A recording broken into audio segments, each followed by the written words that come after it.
الحمدللہ وحدہ والصلاۃ والسلام علی من لا نبی بعدہ اشہد ان لا الہ الا اللہ وحدہ لا شریک لہ واشہد ان محمدا عبدہ ورسولہ اما بعد فاعوذ باللہ السمیع العلیم من الشیطان الرجیم یا ایہا الناس اے لوگو اعبدوا ربکم تم اپنے رب کی عبادت کرو الذی خلقکم جس نے تمہیں پیدا کیا والذین من قبلکم اور ان لوگوں کو بھی جو تم سے پہلے تھے لعلکم تتقون تاکہ تم بچ جاؤ۔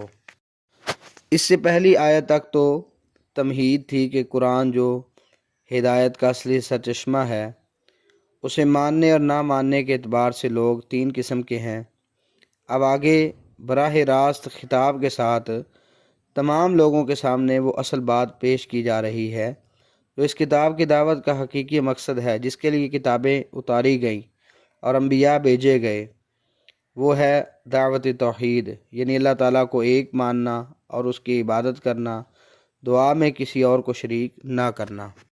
عام طور پہ مدنی صورتوں میں خطاب مومنوں کو خاص کیا جاتا ہے یا ایھا الذین آمنوا کہہ کر، لیکن یہاں مدنی صورت میں ہی اللہ رب العالمین نے تمام لوگوں کو پکارا اور کہا یا ایھا الناس اعبدوا، اے لوگو تم عبادت کرو ربکم اپنے رب کی۔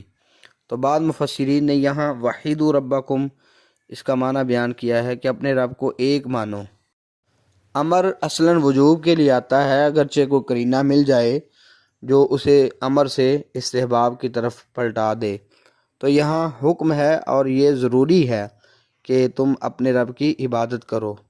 سورہ ذاریات آیہ نمبر 56 میں ہے کہ اللہ رب العالمین نے انسان اور جن کے پیدا کرنے کا مقصد یہی بیان کیا، جیسا کہ اللہ تعالیٰ فرماتے ہیں وَمَا خَلَقْتُ الْجِنَّ وَالْإِنسَ إِلَّا لِيَعْبُدُونَ، میں نے انسانوں اور جنوں کو صرف اپنی عبادت کے لیے پیدا کیا ہے۔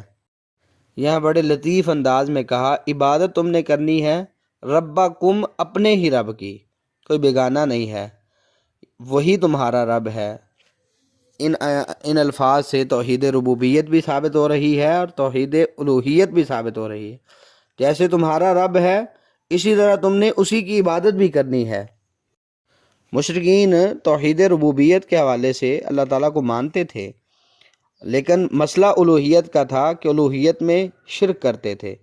توحید ربوبیت کے حوالے سے تو قرآن مجید میں کئی مقامات میں یہ بات کی گئی ہے، ان سے پوچھئے یہ کام کون کرتا ہے تو کہیں گے اللہ تعالیٰ کرتا ہے، لیکن ان کے اندر اصل جو خرابی تھی وہ توحید الوہیت کو نہ ماننا تھا۔ اللہ کو اکیلے کو الہ نہیں مانتے تھے، اوروں کو رب کا شریک کرتے تھے۔ اللہ تعالیٰ اکیلے کی عبادت نہیں کرتے تھے، اوروں کو اللہ کی عبادت میں شریک کر دیتے تھے۔ لیکن مشرکین کی حالت یہ تھی جب مصیبت زیادہ ہو جاتی تھی، پریشانی میں پھنس جاتے تھے، تو اس وقت صرف اللہ تعالیٰ کو پکارتے تھے، جیسا کہ سورہ لقمان آیہ نمبر 32 میں اور بھی مقامات میں ہے وَإِذَا غَشِيَهُم مَّوْجٌ كَالظُّلَالِ دَعَوُا اللَّهَ مُخْلِصِينَ لَهُ الدِّينَ۔ اسی طرح اللہ تعالیٰ نے ایک اور مقام پہ فرمایا اِذَا رَكِبُوا فِي الْفُلْكِ دَعَوُا اللَّهَ مُخْلِصِينَ لَهُ الدِّينَ، جب کشتیوں میں سوار ہوتے تھے، پھنس جاتے تھے، مشکلات میں ہوتے تھے، تو پھر صرف اللہ رب العالمین کو پکارتے تھے۔ تو یہ انداز تو مشرکین کا بھی ملتا ہے۔ اصل ان کو جس چیز کی طرف دعوت دی جا رہی ہے کہ حقیقت میں اپنے رب کو ایک جان لو اور اس کی عبادت کرو، اللہ رب العالمین کو کسی کے ساتھ شریک نہ کرو، اللہ تعالیٰ کی ذات کے ساتھ اللہ کی صفات میں کسی اور کو شریک نہ کرو، وہی تمہارا اکیلا خالق ہے، الذی خلقکم، جس نے تمہیں پیدا کیا ہے، اور والذین من قبلکم، اور تمہارے سے پہلے جتنے افراد تھے ان کو بھی اسی رب نے پیدا کیا۔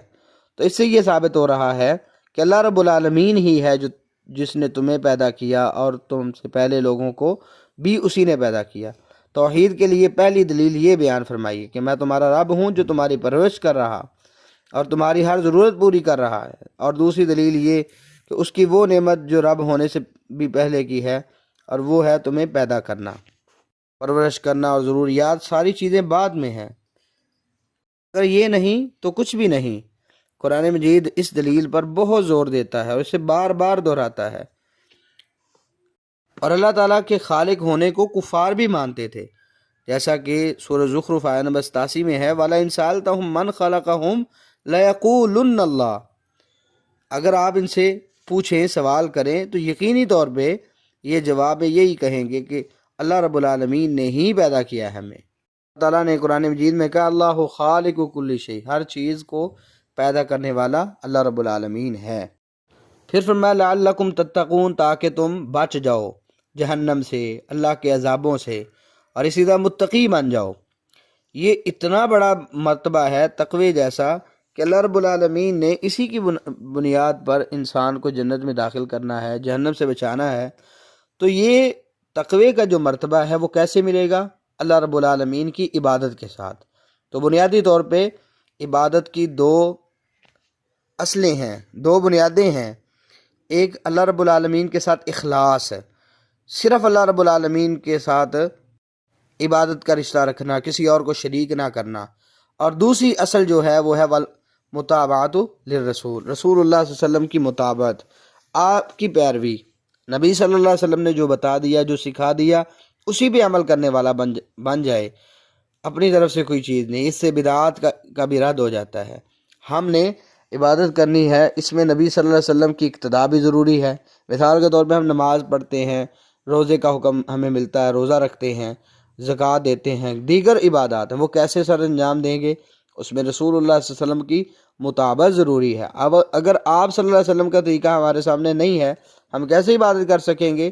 تو اس سے یہ چیز بھی ہمیں ملتی ہے کہ ہم عبادت اللہ تعالیٰ کی کریں، رسول اللہ صلی اللہ علیہ وسلم کی اتباع کے مطابق اور بدعات سے بچتے ہوئے۔ اور اس سے یہ بھی ثابت ہوتا ہے کہ انسان علم سیکھے، کیونکہ عبادت کرے گا تو اس سے پہلے علم ہونا ضروری ہے۔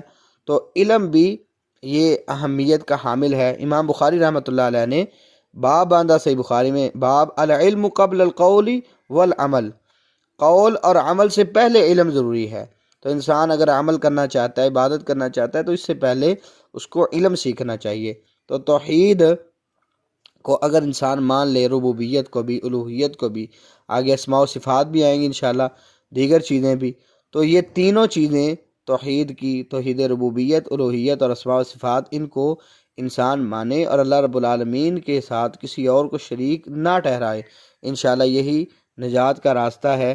اللہ تعالیٰ نے یہ کہا لعلکم تتقون، تاکہ تم بچ جاؤ اللہ تعالیٰ کی گرفت سے بھی، اللہ کی جہنم سے بھی، اللہ کے عذابوں سے بھی، اور حقیقت میں متقی بن جاؤ۔ اللہ تعالیٰ ہمیں توفیق عطا فرمائے۔ السلام علیکم ورحمۃ اللہ وبرکاتہ۔